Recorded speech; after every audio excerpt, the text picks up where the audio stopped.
resikonya ya nggak dapat uang di depan, tapi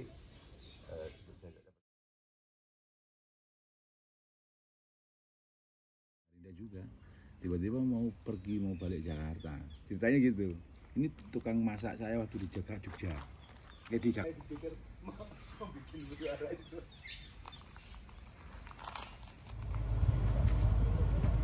Assalamualaikum warahmatullahi wabarakatuh. Halo, saya Faris RM. Kembali jumpa kita di YouTube Faris RM Publishing Channel dalam episode Backstage yang kali ini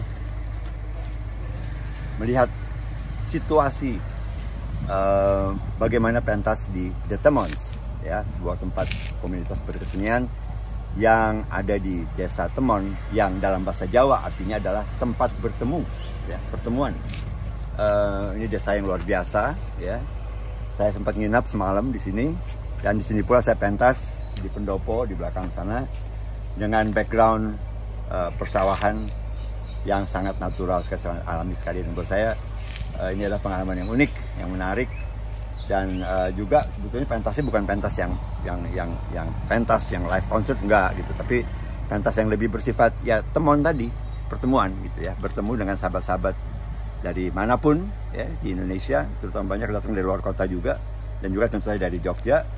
Dan kami akan berbincang-bincang. Mereka boleh tanya apa aja pada saya tentang perjalanan karir hidup saya, dan saya akan bercerita kembali kepada mereka, menjawab segala pertanyaan mereka, baik hal-hal yang di atas maupun hal-hal yang di bawah.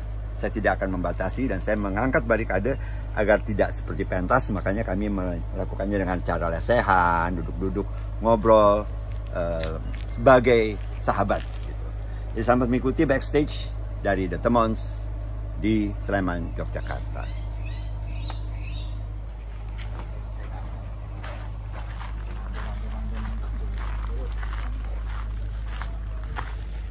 Sore.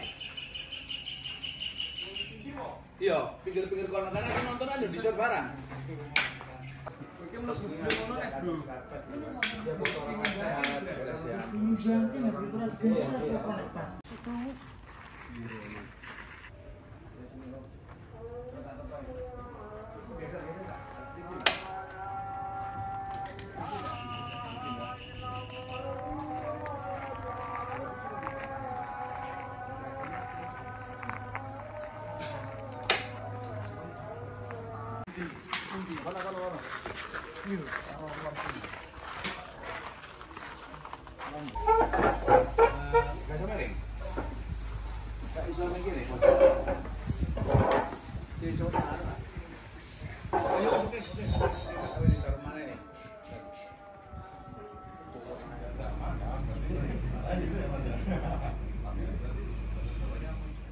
Sahabat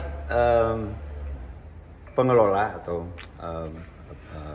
penggagas dari The Temons yang saya kunjungi kali ini adalah sahabat saya, Mas Irfan Zidni.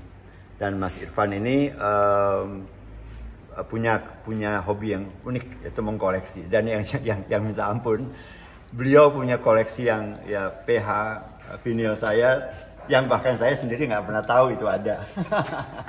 Gimana Mas Irfan? Iya Mas Faris, makasih atas kedatangannya. Terima kasih. Mas Irfan, saya ingin tanya sedikit. Apa pertamanya awalnya Mas ya buat pengen buat apa namanya wadah berkesenian di Temon sini? Ya sejak dulu saya pengen cita-citanya pengen punya rumah itu di dalam ya. Yeah. Karena selama hidup saya, rumah saya di posisinya di pinggir jalan besar. Iya. Jadi saya pengen di dalam, dan saya inginkan, saya kebetulan mulai sejak kecil SD, SMP itu udah ngoleksi kaset-kaset gitu, sampai uang hariannya juga habis untuk itu doang gitu. Ya sampai keterusan sampai sekarang, akhirnya timbul ke koleksi-koleksi barang antik ya. Betul. Ya mobil, motor gitu. Yeah. Ya nggak terlalu antik, tapi kita cukup ngumpulin cukup lama gitu ya. Itu sih dasarnya. Akhirnya terus kita ketemu beberapa teman seniman lukis, seniman tari, seniman puisi, seniman musik. Akhirnya kita ngobrol-ngobrol, kita coba gitu. Akhirnya kita jalanin semacam itu. Hanya wadah untuk berkesenian. Makanya betul. Namanya, judulnya itu The Temon Berkesenian. Temon sendiri adalah suatu dukuh di daerah Panduarjo ini, namanya Temon. Akhirnya kita bikin The Temon berkesenian gitu. Ya, maknanya Temon itu sendiri sebagai pertemuan. Pertemuan ya, pertemuan. Silaturahmi lah. Silaturahmi. Ya. Menarik sekali Mas. Terus apa namanya? Lama Mas ngumpulin koleksi satu persatu gitu kayak PH atau mobil atau apapun lah koleksi Mas satu-satu. Yang paling lama kaset ya Mas. Itu dari sejak SMP sampai sekarang sebenarnya.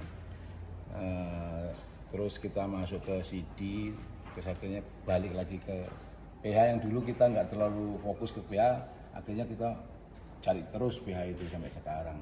Nggak pernah berhenti ya. Luar biasa.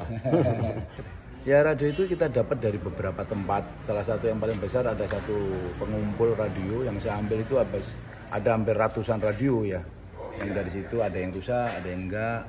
Terus akhirnya saya juga ngumpulin ampli-ampli vintage, sudah kita kumpulin. Ya terkumpul begitu saja lah, nggak ada yang kita kejar sama sekali.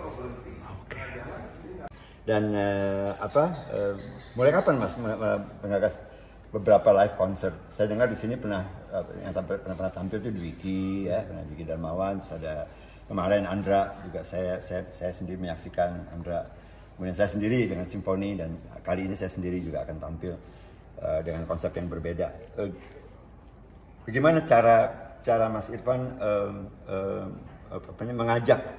mengajak ini dan dari pengalaman saya pribadi misalnya contoh kali yang kayak presentasi kita kali ini kan baru nih Mas, baru kita coba nih, artinya suatu pentas yang bukan pentas sebetulnya tapi lebih ke ngobrol-ngobrol, tanya jawab, intimate dan segala macam. Dan bagaimana Mas menerima masukan-masukan dari teman-teman ketika mereka ingin berpentas ini, apakah mereka juga menghadirkan ide-ide seperti itu? Iya Mas, banyak sih dari teman-teman. Kita mulai dari waktu itu kan tadinya malah kita itu sebenarnya pernah wayangan, pentas wayang kulit, dan beberapa ada pembacaan puisi wanita, berkumpul di situ. Akhirnya kita coba deh, kebetulan ada beberapa artis, musisi lama yang saya kenal betul, jadi hubungan baik gitu. Akhirnya muncul dari situ. Waktu itu juga mereka bawa Mas Faris datang ke rumah. Jadinya kita kenal. Ya dari situlah mulainya. Dari beberapa teman itu akhirnya dari teman-teman akhirnya berjalan sampai sekarang lah. Alhamdulillah. Ya sifatnya tidak ada komersil di situ sebenarnya Mas Faris. Iya. Hanya membuka wadah aja. Dan komposisi tadinya awal kita diskusi itu 60% lokal, 40% dari luar Yogyakarta. Itu sih sebenarnya komposisinya. Oke.